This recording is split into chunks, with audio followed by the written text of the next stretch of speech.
IG Punjab Rao सरदार ने हमजा शहबाज को ये कहा था कि हमें तब्दील कर दिया जाए, वो मजीद काम नहीं कर सकते। तो उस दौरान आईजी पंजाब जो है उनको तब्दील करके आईजी रेलवे लगा दिया गया, लेकिन चीफ सेक्रेटरी पंजाब कामरान अली अफजल को तब्दील नहीं किया गया। अब जब ये नई गवर्नमेंट आई तो वो उन्होंने बिल्कुल काम करने से माजरत कर ली और बराह रास्त वज़ीर आला को बताए बगैर जो लेटर है वो उन्होंने सेक्रेटरी एस्टेब्लिशमेंट को लिखा और ये लिखा कि वो अब मजीद काम इसमें नहीं कर सकते, और उन्होंने अमली तौर पे भी जो है तकरीबन काम छोड़ दिया है, क्योंकि आज जो काबीना का इजलास हुआ है, काबीना का जो सेक्रेटरी होता है वो चीफ सेक्रेटरी पंजाब होता है और वो उसके फ़राइज़ अंजाम देता है, लेकिन वो आज काबीना की मीटिंग में नहीं है, जिसकी वजह से सेक्रेटरी INC ज़ैन बिन मसूद जो है उन्होंने ये सेक्रेटरी के फ़राइज़ अंजाम दिए, और वो जो वज़रा का आज जो हलफ हुआ है वो उसमें भी नहीं आए थे। तो ये जो तबादलों का सिलसिला जारी है, जब भी कोई गवर्नमेंट आती है तो तबादले तो वो जरूर करती है, लेकिन जब पिछली बार हमजा शहबाज ने हुकूमत संभाली तो पहली बार ये देखने में आया कि तहरीक इंसाफ की यानी पिछली गवर्नमेंट जो उनकी हुकूमत थी उनके लगाए आईजी और चीफ सेक्रेटरी को तब्दील नहीं किया गया था। लेकिन उसके बाद जो मामला हुआ, जब जो पंजाब में मसला हुआ वज़ीर आला के लिए पंजाब असम्बली में, उसमें परवेज़ इलाही साहब ने बहुत जोरों शोर से कहा था हम इस आईजी को नहीं छोड़ेंगे, और शहबाज गिल ने कहा था हम इसे इबरत का निशान बना देंगे। तो इससे जो बदतली पाई जाती है इसमें अफसरान में, और चीफ सेक्रेटरी पंजाब का ज़राए का ये कहना है कि वो भी यही समझते हैं कि जो अपने जो ट्रांसफर पोस्टिंग है उसको होना चाहिए मेरिट पे, वो मजीद काम नहीं करना चाहते थे, उन्होंने सेक्रेटरी एस्टेब्लिशमेंट को लिख दिया। अब ये देखेंगे पंजाब में एडिशनल आईजी स्पेशल ब्रांच जो है उस्मान अनवर, इस ऐसा अहम होता है कि 7 दिन पहले उनको हर ओहदे से हटाया गया, सेंट्रल गवर्नमेंट भेज दिया, वो मोटरवे पुलिस में चले गए, लेकिन यहाँ किसी को इजाफी चार्ज भी नहीं दिया गया, और वो एक को सीनियर DIG हैं वो जो है वो खुद ही उस पर काम कर रहे हैं। इसी तरह DGLDA फैसलाबाद चेंज कर दिया गया, DGLDA लाहौर चेंज कर दिया गया, एडिशनल चीफ सेक्रेटरी को आज ही OSD कर दिया गया, एडिशनल चीफ सेक्रेटरी होम को चार्ज दे दिया गया, और इसी तरह बहुत से सेक्रेटरीज भी चेंज किए गए, CCP लाहौर चेंज किया गया, ताकि जो DIG ऑपरेशन लाहौर है सुहेल, तो जब उनको चेंज करके CTD भेजा गया तो तहरीक इंसाफ ने कहा कि जब लॉन्ग मार्च वाले दिन बहुत जुल्म हुए तो इनको हटाया जाए, 12 घंटे बाद ही उन्हें OSD कर दिया गया। तो ये एक एक दो सिलसिले जारी हैं, 2-3 रोज तबादले होते हैं, तकरीबन अहम ओहदों पे 50 से ज्यादा तबादले हो चुके हैं। इसके अलावा असिस्टेंट कमिश्नर और कुछ डिप्टी कमिश्नर भी चेंज किए गए, तो ये सिलसिला जारी है। और जहाँ तक हमारे ज़राए कहते हैं कि ये जो मुहर्रम है शायद इसके बाद जो है मजीद तबादले मुतवक्का हैं। जी बहुत बहुत शुक्रिया रईस अंसारी साहब, आप इस मामले पे हमें तफसील दे रहे थे।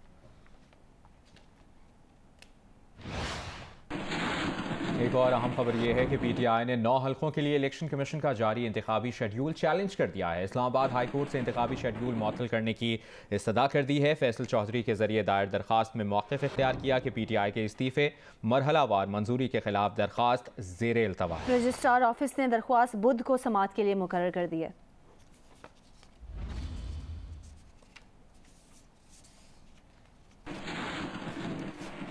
FIA पेशावर ने साबिक स्पीकर कौमी असम्बली असद कैसर को तलब कर लिया। 11 अगस्त को FIA खैबर पख्तूनख्वा ऑफिस में दिन 2 बजे ज़ाती हैसियत में हाजिर होने का नोटिस जारी कर दिया गया है। नोटिस में कहा गया है कि अकबर एस बाबर केस के फैसले के मुताबिक आपके 2 बैंक अकाउंट हैं, आप 2 बैंक अकाउंट खोलने और उन्हें चलाने से मुंसलिक हैं। आप इन बैंक अकाउंट से मुतालिक सवालात के जवाब दें।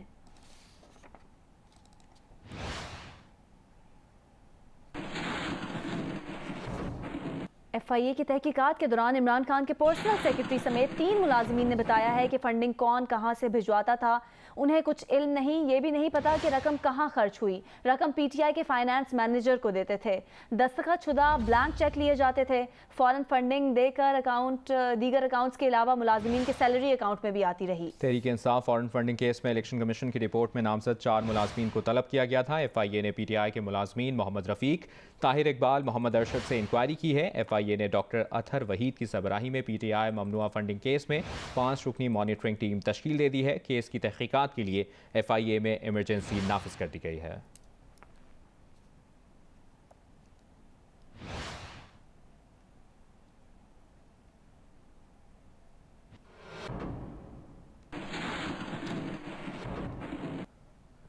कॉमनवेल्थ गेम्स का अहवाल बताएं आपको, जिसके रेसलिंग इवेंट में आज भी पाकिस्तानी पहलवानों की शानदार कारकर्दगी। पाकिस्तान के मोहम्मद शरीफ ताहिर ने 74 किलोग्राम में कामयाबी हासिल की, क्वार्टर फाइनल में वो पहुंच गए हैं, जबकि पाकिस्तान के अली असद भी 57 kg में अपना मैच जीत गए। अली असद ने इंग्लैंड के खिलाड़ी को सिर्फ 75 सेकंड्स में चित किया। कॉमनवेल्थ गेम्स में wrestling free style 97 kg class में पाकिस्तान के तैयब रजा क्वार्टर फाइनल में पहुंच गए।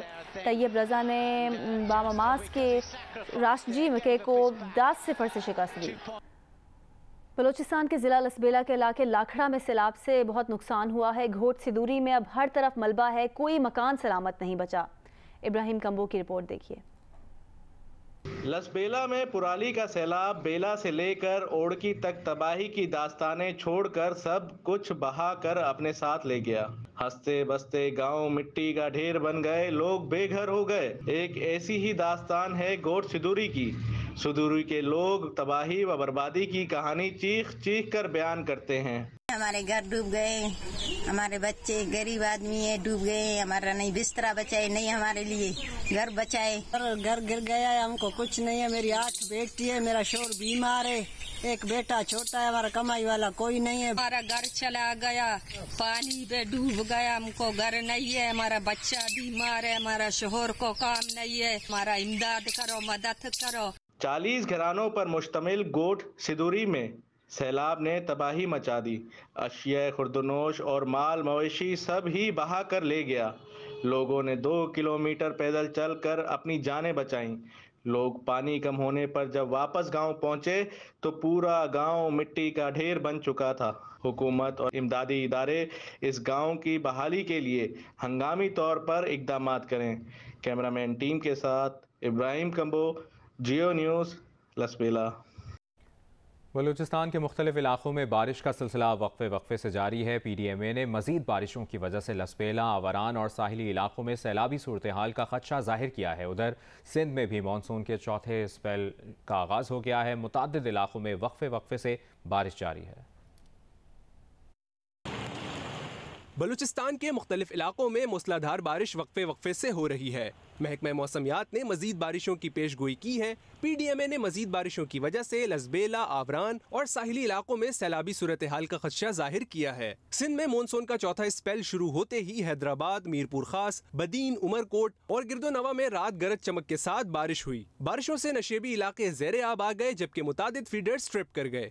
सिंध के दूसरे बड़े शहर हैदराबाद में भी बारिश का पानी जगह जगह जमा हो गया, जबकि शहर की अहम शाहराहें, सड़कें टूट फूट का शिकार होने से लोगों को शदीद मुश्किलात दरपेश है। उधर महकमा मौसमियात का कहना है कि 9 अगस्त तक कश्मीर, इस्लामाबाद, शुमाल मशरकी पंजाब में भी मूसलाधार बारिश का इम्कान है। वफाकी हुकूमत ने बारिश और सैलाब से मुतासरा इलाकों में एमरजेंसी नाफिज कर दी है। मानसून हवाएं कल से सिंध पर असरअंदाज हैं। 10 अगस्त से मानसून हवाएं शिद्दत इख्तियार कर सकती हैं। सिंध के तमाम अजला, बलूचिस्तान के शिमाल और मशरकी और जनूबी अजला में 10 से 13 अगस्त तक बारिशों की शिद्दत में इजाफे का इम्कान है। तफसीलात बता रही हैं उनीबा ज़मीर शाह। महकमा मौसमियात के मुताबिक आज से 9 अगस्त के दौरान थरपारकर, उमरकोट, बदीन, जगाबाद और सिंध के दीगर मकामात पर गरज चमक के साथ बारिश का इम्कान है। कहीं दरमियानी और कहीं मौसलाधार बारिश हो सकती है। इसी अरसे के दौरान कराची में भी गरज चमक के साथ मुतदिल शिद्दत की बारिश का सिलसिला जारी रह सकता है। सिंध के तमाम अजला, बलूचिस्तान के शुमाल मशरकी और जनूबी अजला में 10 से 13 अगस्त तक बारिशों की शिद्दत में इजाफे का इम्कान है। इस दौरान कराची, ठट्टा, बदीन, हैदराबाद और दीगर शहरी इलाकों में अर्बन फ्लडिंग का खदशा है। नशेबी इलाकों में पानी जमा हो सकता है, जबकि खुजदार, लसबेला, हब और कीर्थर रेंज पर मुसलसल शदीद बारिशें हब और थड्डो डैम में इजाफी दबाव पैदा कर सकती हैं। उनीबा ज़मीर शाह, जियो न्यूज़, कराची। बनीगाला में रावलपिंडी डिस्ट्रिक्ट के असातिज़ा का एहतजाजी मुजाहरा जारी है। मुजाहरे में ख़वातीन असातिज़ा भी शरीक हैं। असातिज़ा के क्या मुतालबात हैं, जानते हैं नुमाइंदा जियो न्यूज़ ज़रमीन ज़हरा से। जी बिल्कुल, इस वक्त मैं मौजूद हूँ बनी गाला में और यहाँ पर कुछ असातिज़ा जो हैं वो जमा हो चुके हैं और इनका ये मुतालबा है कि ये पिंडी, रावलपिंडी के एजुकेशन डिपार्टमेंट के जो CEO हैं आज़म काशिफ, उनको हटाने का एक ही 1 पॉइंट एजेंडा है, एक ही मुतालबा कर रहे हैं। ये रावलपिंडी के मुख्तलिफ तहसीलों के असातिज़ा हैं जो कि यहाँ पे जमा हुए हैं। पिंडी के असातिज़ा वो यहाँ पे इसलिए इकट्ठे हुए हैं कि शख्स की वजह से हमारी जो फीमेल मालूमात हैं, असातिज़ा हैं, वो सख्त तंग हैं, हरासमेंट का शिकार हैं और ये इस इंतहाई अब्यूसिव लैंग्वेज इस्तेमाल करता है और ख़ुद भी इस पे माली करप्शन के भी बेशताशे जो है इल्ज़ामात हैं। ये बंदा तीसरी बार डिप्यूट किया गया है जो हमारी फीमेल टीचर्स को हरासां करता है, करप्शन में मुलव्वस है। इसलिए हमारा ये कोई मुतालबा नहीं है कि किसको लगाया जाए उसको हटा कर। हमने इंतहाई कोशिश की कि कोई MPA साहब हमारे पास आएँ, हमारे दुखों का मुदावा करें, लेकिन किसी MPA ने, किसी MNA ने हमारे साथ रब्ता नहीं किया।